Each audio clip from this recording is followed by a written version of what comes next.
Hey guys, it's Bombuster72 here again. So I wanted to do another knife review for you guys, and this time we're going to take a look at the Bad Blood Knives Jungle Commander.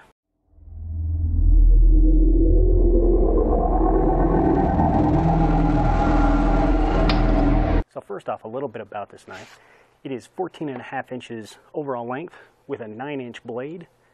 I'm not sure the exact thickness here. It does appear to be less than a quarter. Probably 3/16, somewhere in that range. It is made out of 8CR14 stainless steel. It has this non-slip rubber type of over-molded handle on it, and it seems to be a pretty good one.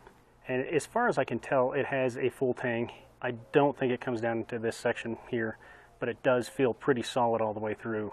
The sheath is made out of nylon, and honestly, I don't normally like nylon sheaths, but this one is really well thought out. It really is, and it seems to be pretty well put together. It's riveted at all the major points that it needs to. It has a reinforcing so you don't jab the knife through the side of the sheath. And we've got all kinds of different attachments. These are all Velcro, so you can adjust them. This strip down the middle is all Velcro, so you can adjust it. As far as retention straps go, these can be removed.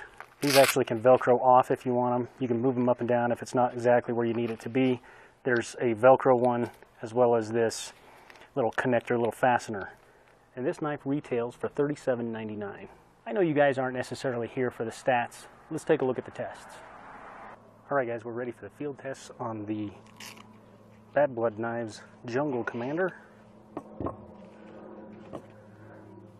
So here we have it. Anyway, I wanted to see exactly how sharp this was, so let's see. It's kind of a big knife for this. Alright, so it's maybe not razor sharp. You're not going to shave with this, but it is pretty sharp. We're going to do some chopping tests, and then we're going to see if we can cut through this leather here. First off, let me just tell you, it rained all night last night, most of today, and this thing is wet. This is really a heavy, dense piece of wood. This was sitting on the ground. This side feels pretty dry, but so this is kind of dense wood, but I think that's perfect, just like field conditions. So what I'm going to do, I'm going to try to cut all the way through this, and we'll just see how well it works at chopping.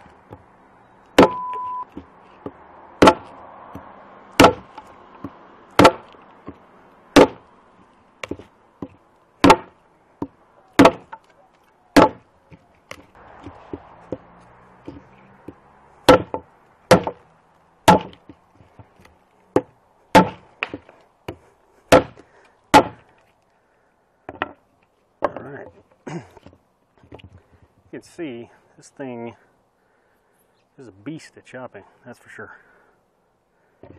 Went through that really quite easily. No problems, not even a little bit. Let's see how it handles. We're going to try to get at the same place where I was chopping, just to make sure that it holds its edge. And it is no problems at all. In fact, it is slicing right through there. It definitely slices through there without any problems at all. As far as, say, if you were sharpening up a stick, let's just see how quickly you could do that. I'm just going to do a 4-sided sharpen.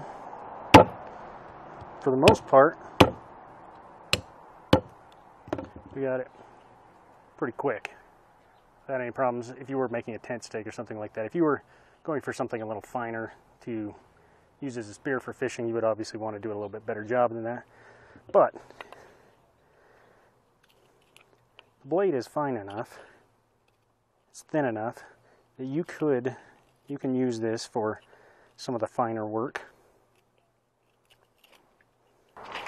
Alright, so I wanted to see if it was still sharp enough to cut through some paper there. I'm going to try to get it at this spot right here where it did most of the heavy chopping, because if anywhere along the blade would be dull, that would be it.